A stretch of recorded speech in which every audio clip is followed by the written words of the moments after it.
Salam sejahtera untuk kita semua. Pelajaran Sekolah Sahabat dengan tema utama Misi Allah, Misi Saya. Pelajaran kelima, alasan-alasan untuk menghindari misi. Rabu, 1 November. Alasan-alasan kita, konfrontasi yang tidak nyaman.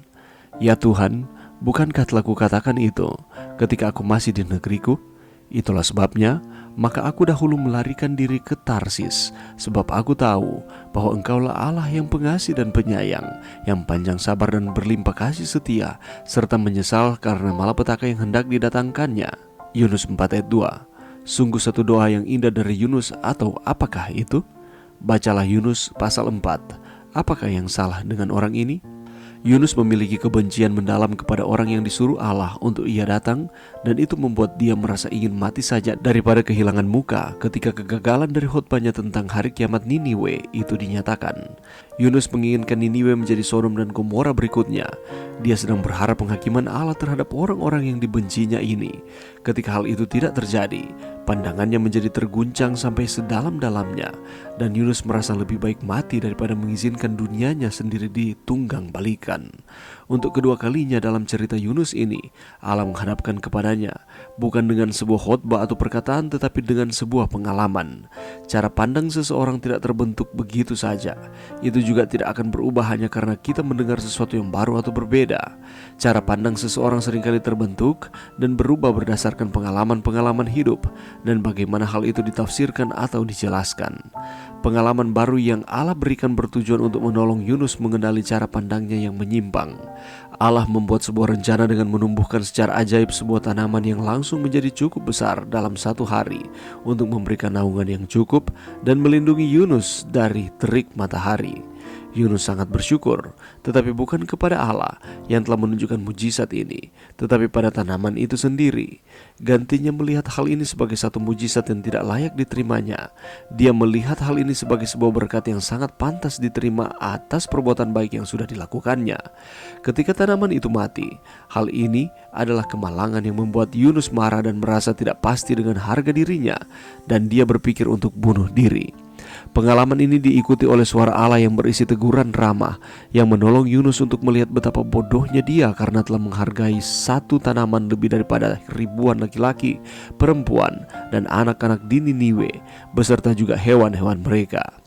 Cerita ini tidak berakhir dengan pertobatan Yunus. Sebaliknya, cerita yang tidak memiliki akhir ini sekarang kembali kepada kita.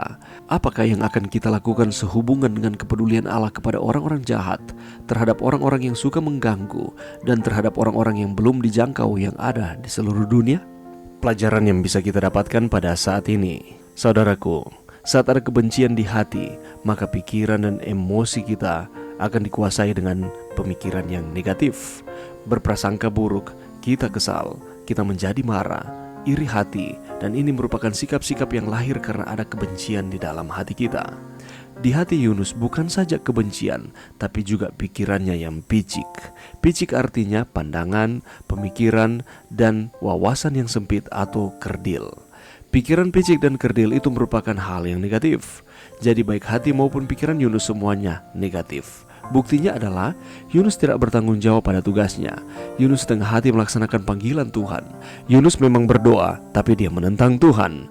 Yunus mengaku Tuhan itu pengasih dan panjang sabar, tapi tidak menghormati Tuhan.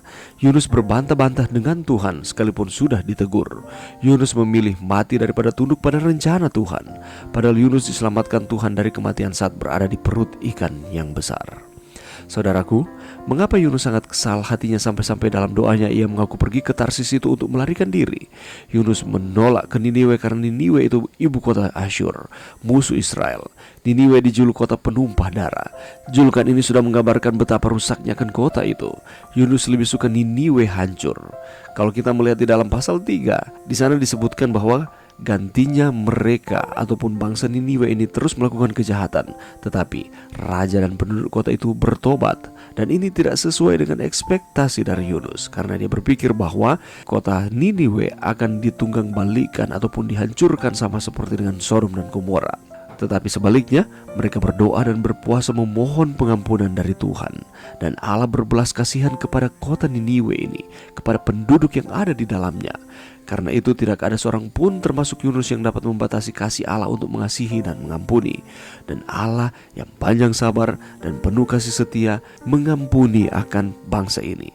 Tetapi ketika Allah mengampuni akan bangsa ini, Yunus bukan menjadi senang, tetapi dia kesal hati dan menjadi marah kepada Tuhan. Yunus tidak terima dan mau mati saja. Yunus mau kebaikan dan kasih Allah hanya khusus untuk orang Israel saja, mewakili akan sikap bangsa Israel, karena mereka berpikir bahwa mereka ini adalah bangsa pilihan Allah. Maka keselamatan hanya khusus untuk Israel, tetapi tidak seperti itu. Justru Allah memberikan keselamatan kepada bangsa Israel, dan pekabaran keselamatan ini harus disampaikan kepada setiap orang. Dan inilah yang mungkin dilupakan oleh Yunus. Dan kita tahu bersama akan ceritanya untuk memberikan pengalaman baru bagi Yunus dan juga memberikan pelajaran kepadanya. Allah menumbuhkan secara ajaib sebuah tanaman yang langsung menjadi cukup besar dalam satu hari untuk memberikan naungan yang cukup dan melindungi Yunus dari terik matahari. Yunus sangat bersyukur, tetapi bukan kepada Allah yang telah menunjukkan mujizat ini, tetapi pada tanaman itu sendiri.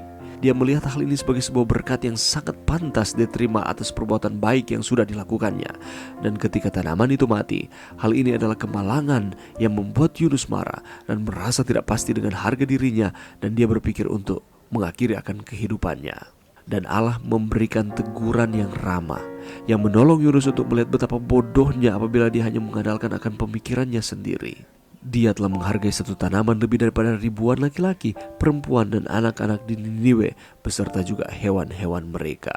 Pelajaran bagi kita adalah Allah mengasihi manusia. Dia akan melakukan segala cara supaya kita dapat memperoleh keselamatan yang telah diberikan Allah kepada kita melalui anaknya Yesus Kristus.